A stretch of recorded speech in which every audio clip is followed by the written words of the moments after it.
recently there's a client who reached out and asked me about the renewal, asked me to do the renewal. So the story goes like this: client has a house in Bangsa South and been renting out for 5 years, 6 years. They asked Kenny, can you take over? Can you take over and do the renewal? How much are your rates? So actually, real estate agent, if we take over, we can charge you 50% of the rental. It's provided for by the board. Okay, so if rental is 3,000, you pay agency fee 1,500. So I told the client, actually you don't need an agent because this is weird. Nobody actually reached out to me for renewal because most of the landlords, they will know how to do their own renewal because they don't want to pay the agent fees. So I said, never mind, you don't need to pay, I'll teach you how to do the renewal yourself. Gave the necessary info, gave the documents for you to renew. Then as we were talking, the client told me the story. So this tenant has been staying there for about 5-6 years, as I mentioned earlier, and the house used to belong to parent. So now client took over. Along the way, by 5-6 years, the tenant has been paying promptly number one. Second is, every time I want to renew, right, the tenant will give so many excuses. So the tenant is working in an MNC nearby, Bangsa South, and the wife is housewife with 2 kids. So the 2 kids stay at home with the mom, they're teenagers, I think. So now, right, whenever I want to renew, the tenant will start paying the PT card, give so many excuses here and there, don't want to renew, and don't want to renew the tenancy, also do the same thing, start begging and all, pay all the PT card, all say so many of the story all the stories in the world just to get the tenancy renewed at a maintained rental, didn't increase for the past 6 years. Just recently the client told me when the client took over, right, increased another 100. That's all. When the market around there is higher than that. So then the client told me, actually I don't want this tenant. I said, the tenant is giving you problems, is it? Paying rate late or don't pay at all? I said, no, a tenant actually don't pay late, pay always on time one. It's just that the client cannot handle the tenant when the tenant start giving excuses and also very demanding. How demanding it is? Let's just say things are breaking in the house. Today break, don't care what time it is, at night or what, the tenant will keep on bugging. Tenant will keep on bugging them, say, oh, my house got kids, cannot have this thing like leaking my housewife, so you cannot do a lot of things. We cannot, you must pity us, blah blah blah, we're paying rental, all this kind of nonsense. So then I asked her, okay, so now you don't want the tenant, right? You just say don't renew .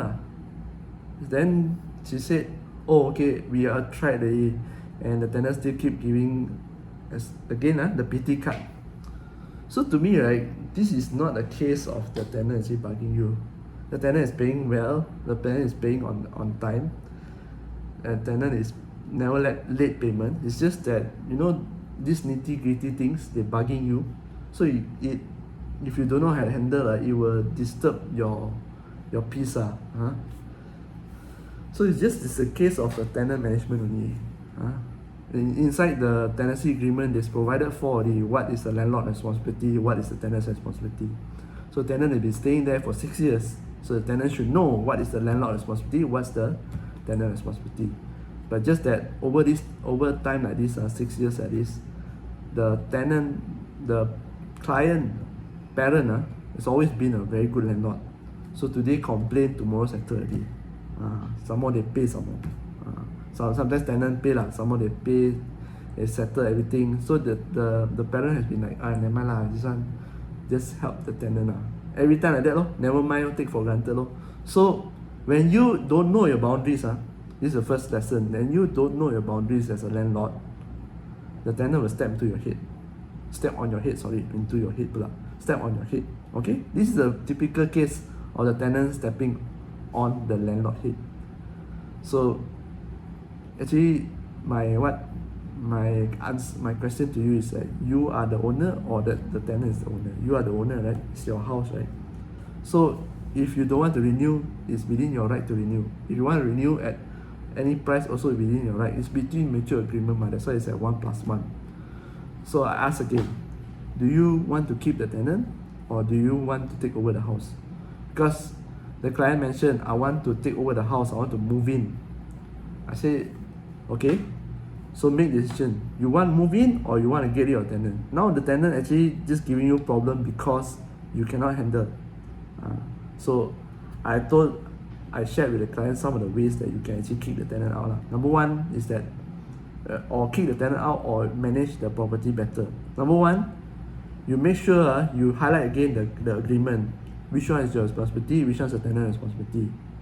So if the tenant make noise, right, you pass to them the handyman. There's so many handymans out there. Ask the tenant to contact themselves and pay.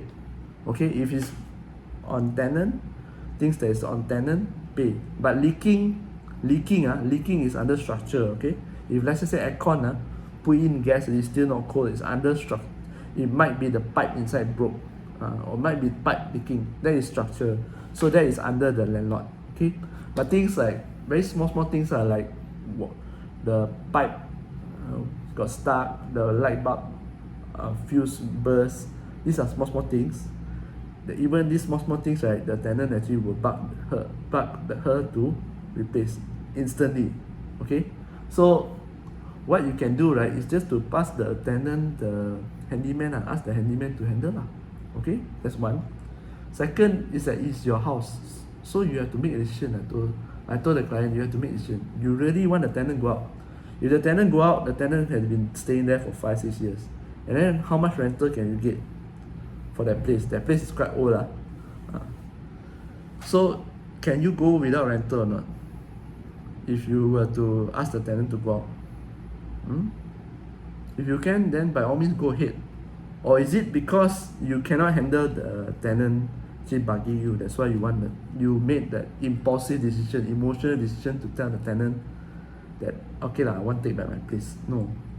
Okay, so don't ask me. So then the client asked me, so never mind, renew. I already agreed to renew for another 6 months. I say that's not the way. You increase the rent and then past the 6 months the tenant haven't replied, right? So I say that's not the way. If another 6 months also, it'll be the same thing. Okay, so you nip the problem right at the roots, settle it once and for all. If you really want the tenant to stay, but you want extra money to handle the headache, just add into the rent. Okay, you can also increase the rent so high that the tenant feel that it's not worthy to stay. That area 4,000, you ask for 6,000 or 8,000. It doesn't matter.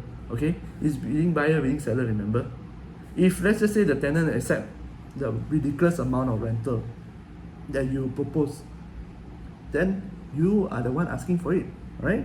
Take the headache. You not make sure you put your foot down as a landlord, right? You put your foot down. Okay, you must understand where is the landlord responsibility, where is the tenant responsibility, and make it clear with them. I know some people can be really pushy. Push back. You stand your ground, push back. You are the landlord. If they don't like it, they may just leave themselves after 1 year. You don't even need to listen to them talking nonsense, begging and all this, and give you excuses. People is like that one.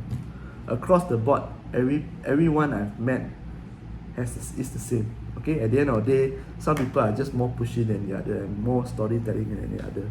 Okay, so I hope that this story actually helps you, especially you're a first time landlord. You take over the property and you do not say no. Then this client asked me, can I actually appoint you to manage the tenant? I said, appoint me to manage the tenant? I don't do that, because appoint me to manage the tenant means the day-to-day operations I manage. I will charge you 10%. It's property management. I don't do. My job as a real estate agent is to find you a tenant, and that's it. Management of the property falls on you. If you want me to manage, yes, I can charge you 10% of the monthly rental, gross monthly rental, okay, to manage your property. But I do not provide that kind of services. I don't do. My job, and I'm very clear about my job, is just to source for tenant and sell a property and help you buy property, transact property. Alright? But there are areas I don't cover lah, and this is one of the areas I don't cover. Outside, too far apart. So I hope this story gives you the idea. The most important thing as a landlord is to draw the line. You must be clear where is the line before you can draw the line. So the first one, be clear on your responsibility as a landlord. And tenant's responsibility to you, both of you responsibility to each other, is written in your tenancy agreement.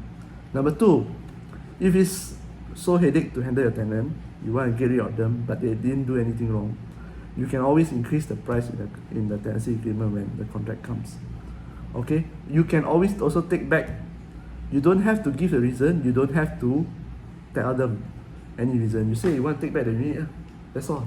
You are the landlord, it's your house. If they continue to stay above the agreed time, above the agreed tenancy time, let's just say they overstay themselves, then it's a different story. You can report as a criminal case already. Someone actually squatting. Illegal squatters are in your house because there's no tenancy agreement. I did not agree to anything, I did not sign. That you can go to the police. Okay? If it's within the tenancy agreement period, it's still much more like a smaller dispute, okay, between the tenant and the landlord, unless the tenant actually breached the contract. So I hope this gives you a little bit of insight on how to manage your tenant. Remember, number one, know where the line. Number two, draw the line. Number three, stand firm. Okay, execute it firmly as a landlord. So if they don't agree, too bad lah. That's your house, right? Be prepared to take the consequences. Number four, every action has the consequences, so be prepared to take it. I hope this story gives you a little bit of idea, and that's it. Bye.